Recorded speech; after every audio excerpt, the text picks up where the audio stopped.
আসসালামু আলাইকুম, স্বাগত জানাচ্ছি আরটিভির রাতের সংবাদে। আপনাদের সঙ্গে আছে আমি সৈয়দা সাদিয়া বেনাজির।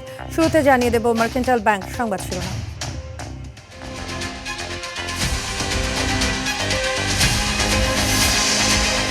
কোনো ফ্যাসিবাদী শক্তির স্বার্থে ব্যবহার না হতে পুলিশের প্রতি আহ্বান প্রধানমন্ত্রী।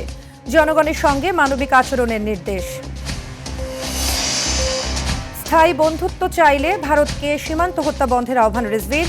স্থানীয় নির্বাচনে ১০০ উপজেলা ও পৌরসভার প্রার্থী ঘোষণা এনসিপি। মানবতা বিরোধী অপরাধ মামলায় নানক, তাপস সহ ২৮ জনের বিচার শুরু। সাক্ষ্য গ্রহণ ৮ জুন।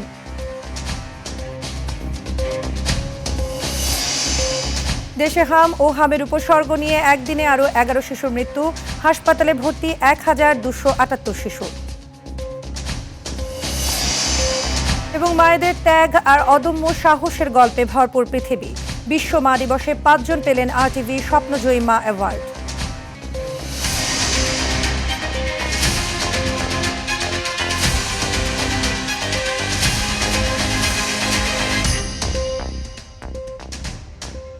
দর্শক শুনছিলেন মার্কেন্টাইল ব্যাংক সংবাদ শিরোনাম, এবার বিস্তারিত।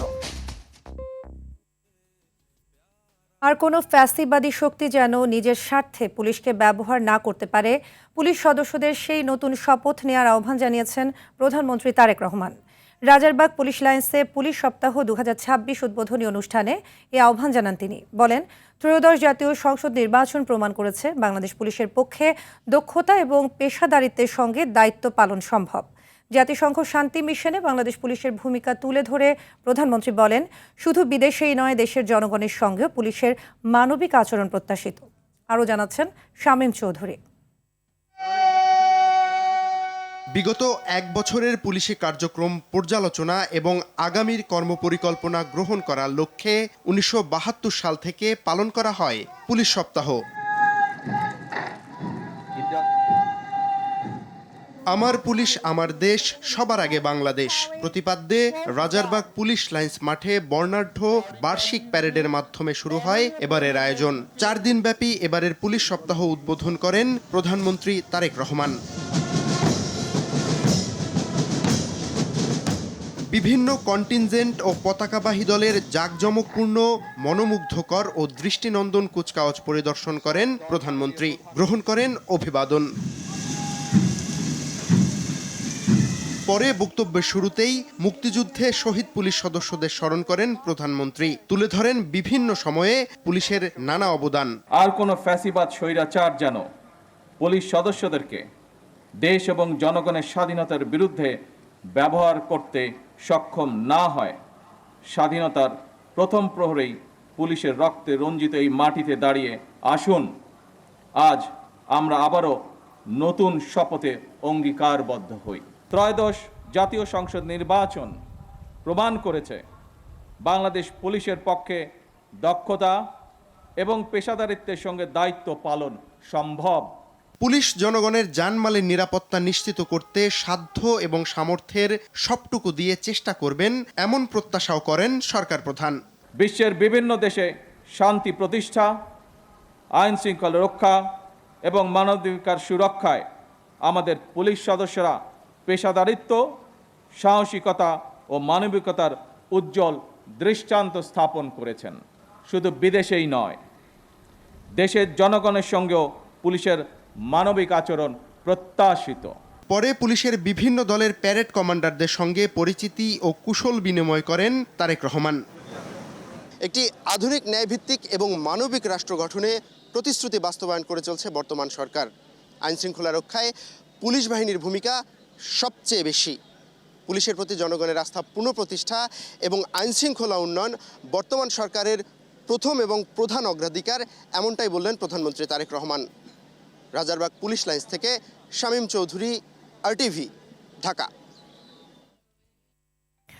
বাংলাদেশের সঙ্গে স্থায়ী বন্ধুত্ব চাইলে ভারতকে সীমান্ত হত্যা বন্ধ করতে হবে বলে জানিয়েছেন প্রধানমন্ত্রীর উপদেষ্টা রুহুল কবির রিজভী। দুপুরে রাজধানীর ডিপ্লোমা ইঞ্জিনিয়ার্স ইনস্টিটিউটে সাংবাদিকদের তিনি কথা বলেন। এ সময় বারবার বাংলাদেশিদের সীমান্তে কেন গুলি করা হয় এই প্রশ্ন তোলেন তিনি। বাংলাদেশের সঙ্গে স্থায়ী ভালো সম্পর্ক তৈরি করতে হলে দিল্লিকে সহিংসতার মনোভাব থেকে বেরিয়ে আসার পরামর্শ দেন প্রধানমন্ত্রীর উপদেষ্টা। সরকারের প্রতিটি পদক্ষেপে জনগণের প্রশ্ন করার অধিকার আছে, আর বিএনপি সরকার জবাবদিহিতা করছে বলেও এ সময় উল্লেখ করেন রুহুল কবির রিজভী। অত্যন্ত চমৎকার সম্পর্ক বিদ্যমান ঢাকা দিল্লি, তারপরেও গতকাল দুইজনকে গুলি করে হত্যা করা হয়েছে ব্রাহ্মণবাড়িয়ার এক সীমান্তে। এগুলো কিসের আলামত? দিল্লিকে অবশ্যই এই রক্তপাত বন্ধ করতে হবে। বাংলাদেশের সাথে যদি একটি স্থায়ী বন্ধুত্ব গড়ে তুলতে চান, তাহলে এই যে একটা মানে সহিংসতার মনোবৃত্তি, এটা পরিহার করতে হবে। আসন্ন স্থানীয় সরকারের নির্বাচনের জন্য প্রাথমিকভাবে ১০০ উপজেলা ও পৌরসভায় প্রার্থী ঘোষণা করেছে জাতীয় নাগরিক পার্টি এনসিপি। বিকেলে এনসিপির অস্থায়ী কার্যালয়ে এক সংবাদ সম্মেলনে দলটির মুখ্য সংগঠক সার্জিস আলম প্রার্থীদের নাম ঘোষণা করেন। তিনি বলেন, ফ্যাসিস্ট ও দুর্নীতির সঙ্গে সম্পৃক্ত না থাকলে অন্য দলের কেউ এনসিপির পৌর মেয়র ও উপজেলা চেয়ারম্যান পদে প্রার্থী হতে আবেদন করতে পারবেন। সার্জিস আলম জানান, জাতীয় নির্বাচনে জোট হলেও স্থানীয় সরকার নির্বাচনে এককভাবে নির্বাচনের প্রস্তুতি নেওয়া হচ্ছে।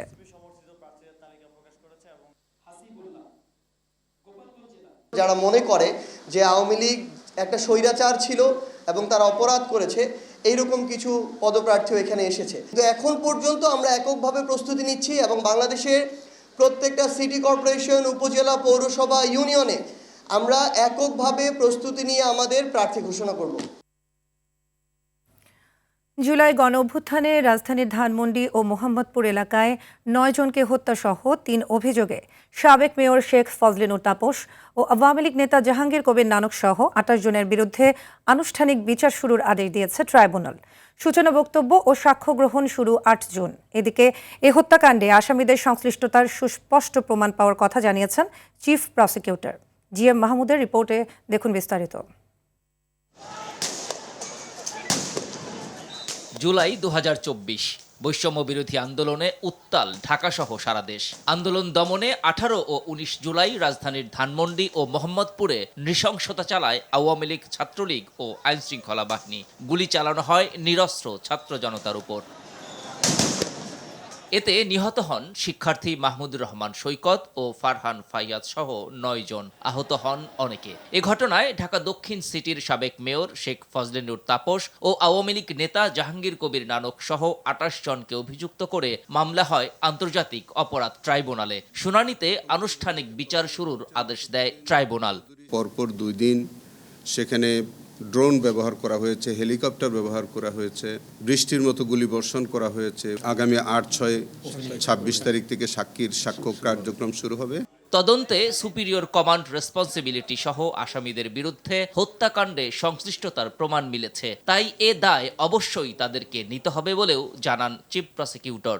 সুপিরিয়র কমান্ড রেসপন্সিবিলিটি আমরা পেয়েছি, আমরা ইন্ডিভিজুয়াল রেসপন্সিবিলিটি পেয়েছি, আমরা টার্গেটেড কিলিংয়ের অফেন্স পেয়েছি। এইটার দায় এই আসামিদেরকে অবশ্যই বহন করতে হবে। ট্রাইব্যুনালে ২০১৫ সালে বরিশালে ছাত্রদল নেতা সহ ২ জনকে ক্রস ফায়ারে হত্যার অভিযোগে শেখ হাসিনার ফুফাতো ভাই সাবেক চিফ হুইপ আবুল হাসানাত আবদুল্লাহ সহ ৪ জনের বিরুদ্ধে অভিযোগ গঠনে শুনানি করে prosecution. GM Mahmud, RTV, Dhaka. দেশে হাম ও হামের উপসর্গ নিয়ে একদিনে আরও ১১ শিশুর মৃত্যু হয়েছে। এ নিয়ে গত ১৫ মার্চ থেকে এখন পর্যন্ত হামের উপসর্গ নিয়ে ৩৪৪ শিশুর মৃত্যু হয়েছে, আর হামে আক্রান্ত হয়ে মারা গেছে আরও ৬৫ শিশু। রোববার এক বিজ্ঞপ্তিতে এ তথ্য জানিয়েছে স্বাস্থ্য অধিদপ্তর। এতে বলা হয়, গত ২৪ ঘন্টায় দেশে নতুন করে ২০৫ শিশুর হাম শনাক্ত হয়েছে। একই সময়ে হামের উপসর্গ দেখা গেছে ১৫০৩ শিশুর মধ্যে। তাদের মধ্যে হাসপাতালে ভর্তি করা হয়েছে ১২৭৮ শিশুকে।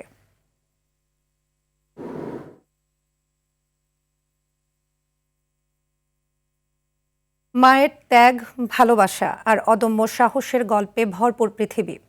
মায়েদের সেই অনন্য অবদানকে সম্মান জানাতে অনুষ্ঠিত হলো RTV স্বপ্নজয়ী মা অ্যাওয়ার্ড 2026। এই আয়োজনে উঠে এসেছে 5 জন সম্মানিত মায়ের গল্প, যারা সন্তানের পাশে থেকে শক্ত হাতে জুগিয়েছেন অনুপ্রেরণা, দৃষ্টান্ত রেখেছেন পরিবার সমাজে। শাকিলা করিমের প্রতিবেদনে দেখুন বিস্তারিত।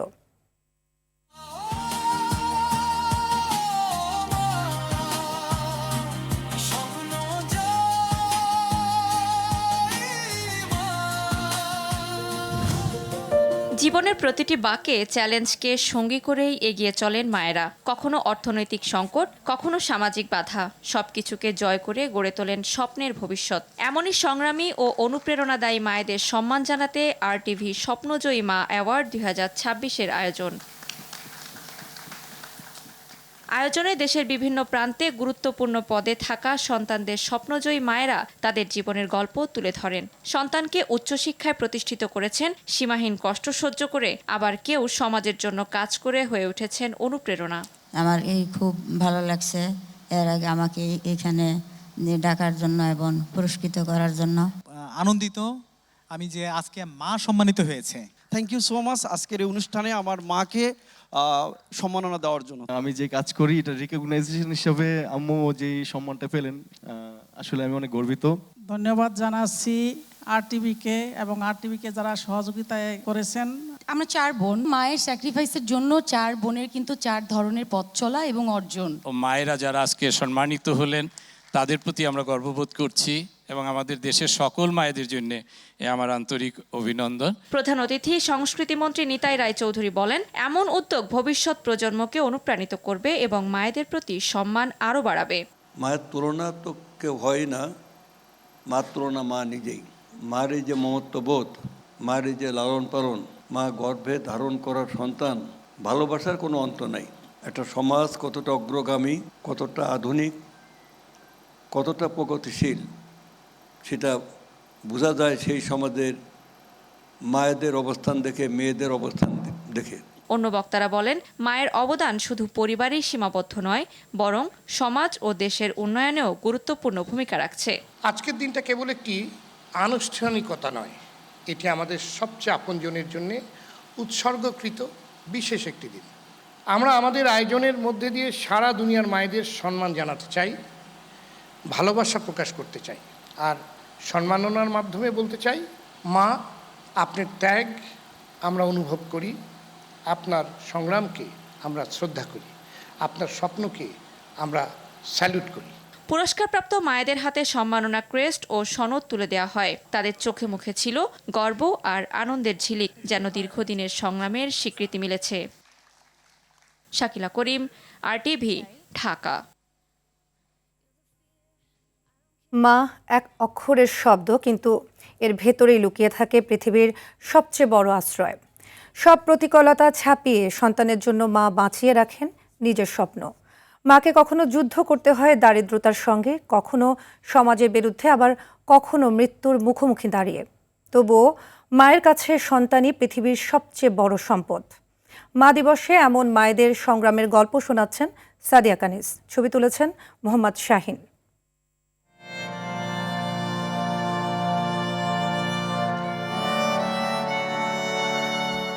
গর্ভে ধারণ থেকে শুরু করে আমৃত্যু সন্তানকে আগলে রাখার এক অমোঘ ক্ষমতা মায়ের।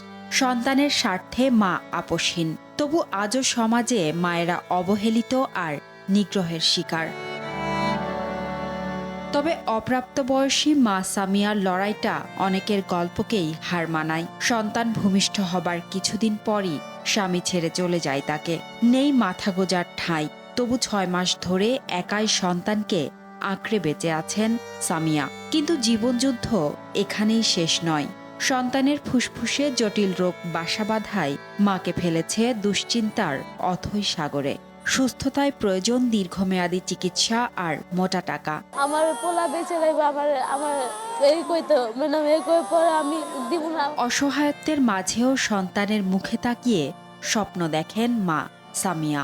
সবকিছুর বিনিময়ে সন্তানকে বাঁচাতে চান তিনি। মা বাবার কষ্ট আমি বুঝি ম্যাম, আমি আমার সন্তানকে হারালাম, আমি বাঁচব না। আমার সন্তান ছাড়া পৃথিবীতে কেউ লাগে না। আমার সন্তান আমি যতদিন পারব, যতটুকু পারব আমি চেষ্টা করব।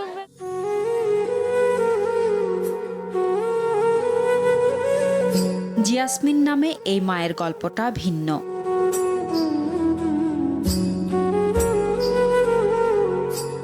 ৮-৯ বছর আগে জীবিকার তাগিদে জর্ডান পাড়ি জমান তিনি, কিন্তু বিদেশ বিভুঁইয়ে তার জন্য অপেক্ষা করছিল এক বন্দি জীবন।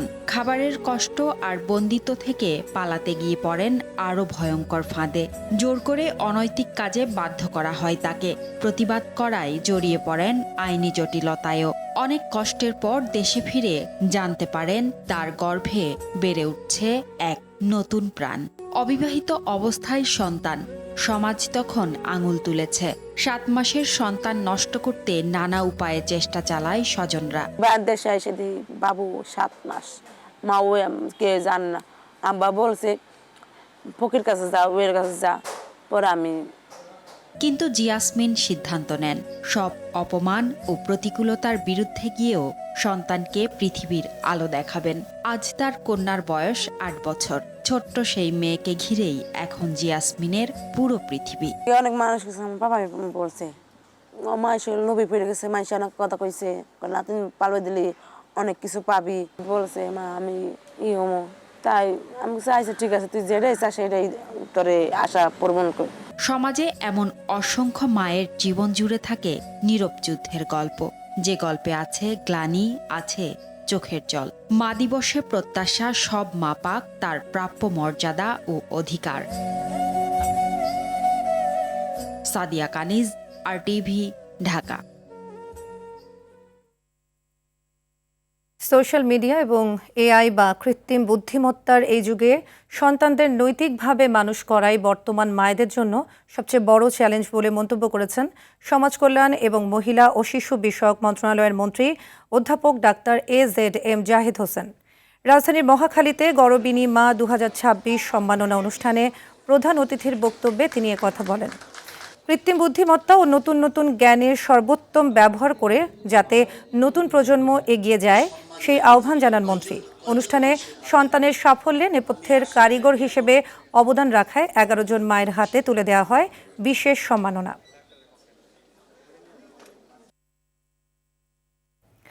মাকে ভালোবাসার জন্য আলাদা কোনো দিনের প্রয়োজন হয় না।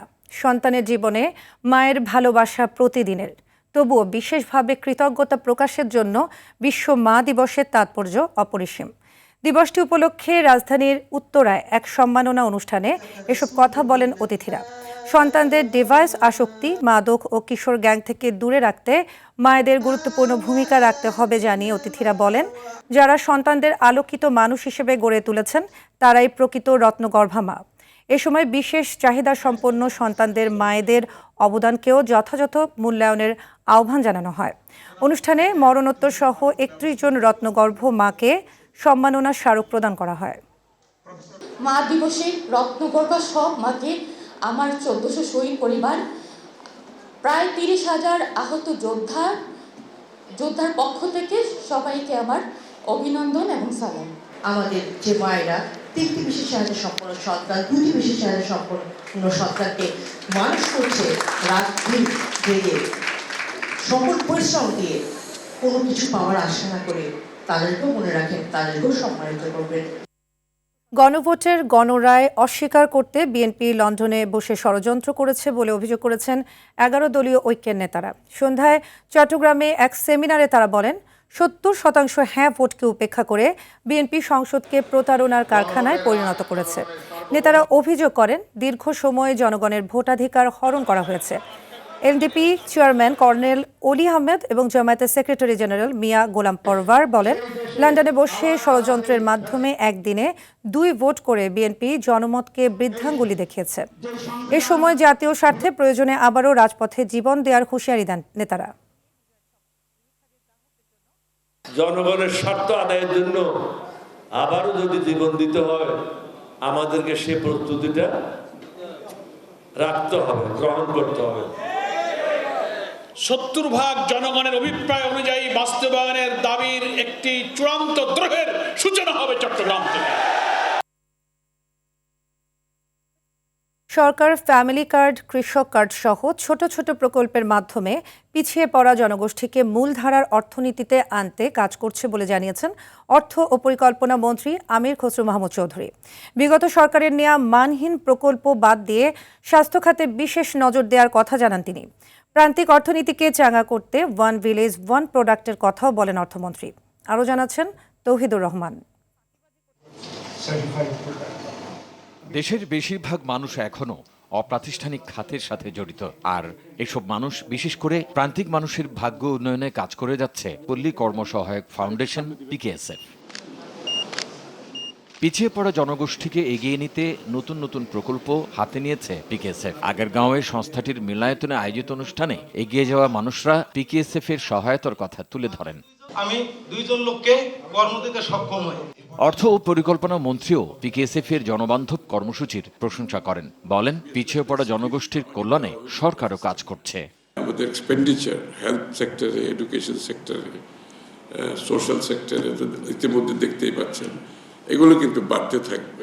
অতীত সরকারের বিশেষ গোষ্ঠীর জন্য নীতি সহায়তা দেয়া সহ নানা কারণে অর্থনীতি চরম ক্ষতিগ্রস্ত হয়েছে বলেও মনে করেন অর্থমন্ত্রী। বিএনপি নেতৃত্বাধীন সরকার সবার জন্য সমান সুযোগ করে দেবে বলেও জানান তিনি। বিগত দিনের বিভিন্ন অলিগার্কিক এবং পৃষ্ঠপোষকতার অর্থনীতির কারণে সাধারণ মানুষ দেশের অর্থনীতিতে অংশগ্রহণ থেকে বাইরে থেকে গেছে এবং কিন্তু দারিদ্রতা বাড়ছে, এখনো বাড়ছে দারিদ্রতা। পাবলিক গুড আমাদের কনসিডারেশনের মধ্যে আছে। এখানে আপনারা দেখছেন ফ্যামিলি কার্ড ইজ ওয়ান। এটা ইকোনমিতে একটা ডিমান্ড ক্রিয়েট করবে, লোকাল ইকোনমিতে, রুরাল ইকোনমিতে। তো সুতরাং farmers card again the same thing. PKSF chairman Zakir Ahmed খানের সভাপতিত্বে অনুষ্ঠানে অর্থ সচিব, পিকেএসএফ এমডি সহ দেশীয় ও আন্তর্জাতিক বিশেষজ্ঞরা উপস্থিত ছিলেন। এরাই কিন্তু আমাদের ইকোনমির লাইফলাইন। তৌহিদুর রহমান, আরটিভি, ঢাকা। আসন্ন ঈদযাত্রা নির্বিঘ্ন করতে সড়ক, নৌ ও রেলপথে সব ধরনের ব্যবস্থাপনা নিশ্চিত করা হচ্ছে বলে জানিয়েছেন সড়ক পরিবহন, নৌ ও রেলপথ মন্ত্রী শেখ রবিউল আলম। একই সঙ্গে ঈদের আগে অনুমোদন ও ফিটনেসবিহীন নৌযান চলাচল বন্ধ করতে নৌ পুলিশকে নির্দেশ দিয়েছেন নৌ পরিবহন প্রতিমন্ত্রী রাজীব আহসান। সকালে রাজধানীর ইস্কাটন রোডের লেডিস ক্লাবে নৌ নিরাপত্তা সপ্তাহ 2026-এর উদ্বোধনী অনুষ্ঠানে যোগ দিয়ে তারা এসব কথা বলেন। অনুষ্ঠানে মন্ত্রী শেখ রবিউল আলম বলেন, দেশের প্রায় 16,000 কিলোমিটার প্রাকৃতিক নৌপথ দেশের অন্যতম বড় সৌভাগ্য, কিন্তু এর যথাযথ ব্যবহার করা সম্ভব হয়নি। মন্ত্রী বলেন, বর্তমানে প্রায় 7,500 কিলোমিটার নৌপথ সচল রয়েছে। আরও 1,200 কিলোমিটার নৌপথ ড্রেজিংয়ের মাধ্যমে সচল রাখার কাজ চলছে। বাংলাদেশের একটা সৌভাগ্য, ন্যাচারালি প্রায় 16,000 কিলোমিটারের মতো নৌপথ আমাদের আছে, কিন্তু দুর্ভাগ্য হচ্ছে আমরা তার সঠিক ব্যবহার করতে পারি না বা জানি না। ঈদযাত্রা এবং পরবর্তীতে সারা বছরের নৌযাত্রা, নৌয়ের নিরাপত্তা, যাত্রীদের নিরাপত্তা, যানের নিরাপত্তা, নৌযান, এটা আমরা যার যার জায়গা থেকে শতভাগ চেষ্টা করে প্রতিষ্ঠিত করব। এটাই হোক আজকের দিনে আমাদের অঙ্গীকার। 2026-2027 অর্থবছরে জাতীয় বাজেটে বিনিয়োগ বান্ধব নীতি ও কর কাঠামোর সংস্কারের আহ্বান জানিয়েছেন Japan Bangladesh chambers of commerce and industry. রাজধানীতে আয়োজিত প্রাক বাজেট সংবাদ সম্মেলনে সংগঠনটি বেসরকারি খাতের কর্পোরেট ট্যাক্স 25 থেকে 20% নামানো এবং ভ্যাট 15 থেকে 7.5% কমানোর প্রস্তাব দেয়। এছাড়া টিডিএস ও উইথ হোল্ডিং ট্যাক্স যৌক্তিক করা, লোকসানি প্রতিষ্ঠানের ন্যূনতম কর প্রত্যাহার এবং দ্রুত ভ্যাট আয়কর রিফান্ড চালুর দাবি জানানো হয়। একই সঙ্গে উৎপাদন খাত, নবায়নযোগ্য জ্বালানি, স্বাস্থ্যসেবা ও শিল্পের কাঁচামালে শুল্ক কর কমানোর সুপারিশ করা হয়েছে। রাতের সংবাদ শেষ করার আগে মার্কেন্টাইল ব্যাংক সংবাদ শিরোনামগুলো জানিয়ে দিচ্ছি আরও একবার।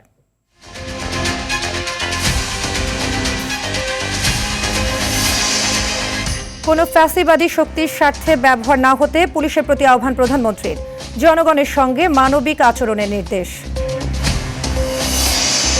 স্থায়ী বন্ধুত্ব চাইলে ভারতকে সীমান্ত হত্যা বন্ধের আহ্বান রিজভির।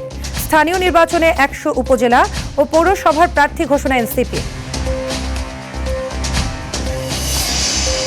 মানবতা বিরোধী অপরাধ মামলায় নানক, তাপস সহ 28 জনের বিচার শুরু, সাক্ষ্য গ্রহণ 8 জুন। দেশে হাম ও হামের উপসর্গ নিয়ে একদিনে আরও 11 শিশুর মৃত্যু, হাসপাতালে ভর্তি 1278 শিশু। এবং মায়েদের ত্যাগ আর অদম্য সাহসের গল্পে ভরপুর পৃথিবী।